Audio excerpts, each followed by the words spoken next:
So প্রথমে আমাদেরকে ফটোশপটা একটু অন করতে হবে, ডাবল ক্লিক করে ইয়েস। আচ্ছা, ফটোশপটা অন করার পরে আমরা যেটা করতে পারি, এখানে এই ফোল্ডারে আমরা দুটো মকআপ রেখেছি, তো ওটাকে যদি আমরা সিলেক্ট করে এখান থেকে এক্সট্রাক্ট হেয়ার করে দেই, এক্সট্রাক্ট হেয়ার, এন্ড এখানে দুটো পিএসডি ফাইল আমরা পাচ্ছি। এটা একটা পিএসডি ফাইল একটা মকআপের জন্য, এটা একটা পিএসডি ফাইল একটা মকআপের জন্য। আমরা এটাকে যদি বড় করে ভিউ দেখি, এখানে পিএসডি ফাইলের সাথে সাথে আমরা মকআপ ফাইলের সাথে কি পাচ্ছি, এটা জেপিজি দিচ্ছে স্যাম্পল হিসাবে, যে এটা এরকম হতে পারে। এখানেও একটা জেপিজি স্যাম্পল এবং একটা জিপ ফাইল পাচ্ছি। ফটোশপে এসে আমরা ফাইল থেকে ওপেন করি এবং এটা আমরা ডেস্কটপে রেখেছি, সো ডেস্কটপ সিলেক্ট করে দিয়ে কোথায় রেখেছেন এখান থেকে আমরা এখানে রেখেছি, সো এখানে এটাকে সিলেক্ট করে দিলাম, সিলেক্ট, এন্ড ফাইলটা আমাদের এখানে চলে আসছে।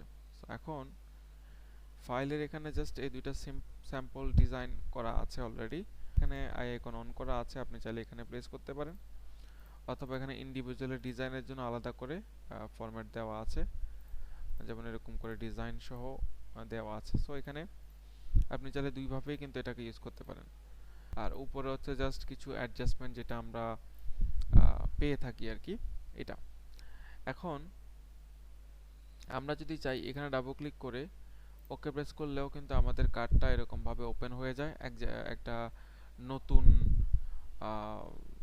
ফাইলে, যে ফাইলটা আমাদের মেইন ফাইল, এটার পাশে নতুন একটা ফাইল এটা ওপেন হয়ে যায়। সো আমরা চাইলে এখান থেকে ডিজাইনটা নিয়ে আসতে পারি, যেমন আমাদের যে ডিজাইনটা করেছি সেই ডিজাইনটা যেটা ইলাস্ট্রেটরে আমরা করেছি, ফাইল থেকে প্লেস করে সেটা যদি নিয়ে আসি ডেস্কটপ, এখানে ফ্রন্ট সাইড এবং ব্যাক সাইড দুটো সাইড করেছি। সো আমরা ফ্রন্ট সাইডটা সিলেক্ট করে দিলাম, প্লেস, এখানে প্লেস হয়ে গেল। সো এটা কতটুকু অংশ আমাদের অ্যাডজাস্ট করা দরকার সেই অংশটা বলবে। সো আমরা সেই অংশটাকে অল্টার এবং শিফট ধরে জাস্ট এটার সাথে অ্যাডজাস্টমেন্ট করে দিব, অ্যান্ড দেন টিক মার্ক দিয়ে দিব। এবং এই নিচের যে আমাদের ডিজাইনটা আছে যেটা তারা রেডিমেড করেছে সেটাকে আমরা অফ করে দিলাম। কিবোর্ড থেকে কন্ট্রোল এস করে দিলাম, কন্ট্রোল এস মানে সেভ। সো কন্ট্রোল এস দিলে যেটা হবে, আপনার ডিজাইনটা বেসিক্যালি আপনার মেইন ফাইলে এখানে সেভ হয়ে চলে আসবে। এটা ছিল আমাদের ফ্রন্ট সাইড। এবং ব্যাক সাইড এখানে আছে, এখানে দেয়া আছে ইউ ডিজাইন। সো ব্যাক সাইডে এসে এখানে যদি আবার ডাবল ক্লিক করি অ্যান্ড ওকে প্রেস করি, সেম আগের মতো আরেকটা নতুন ফেস ওপেন হয়ে যাবে। মানে হচ্ছে যে আমাদের এখানে এখন তিনটা ফেজ দেখাচ্ছে, একটা ফেজে তো আমরা অলরেডি করেছি, সো এটা কেটে দিলেও কোনো সমস্যা নেই।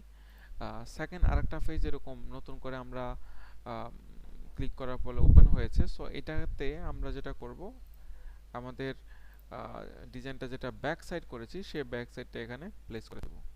ওকে, সো প্লেস করে দিয়ে এটাকে জাস্ট একটু বড় করে দিচ্ছি, দেন টিকমার্কটা দিয়ে দিলাম, অ্যান্ড নিচের যে ডিজাইনটা আছে সেটা এখানে অফ করে কন্ট্রোল এস দিয়ে দিলাম, অ্যান্ড রেজাল্ট হচ্ছে যে এখানেই আমরা ডিজাইনটা বেসিক্যালি পেয়ে গেছি।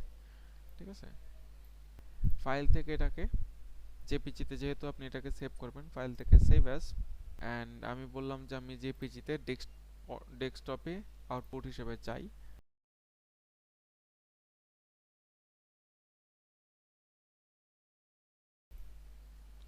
সো আমাদের ফাইলটা এখানে চলে আসছে মকআপ হয়ে, দেখেন আমাদের ডিজাইনটা কিন্তু এখানে ডিরেক্টলি চলে আসছে।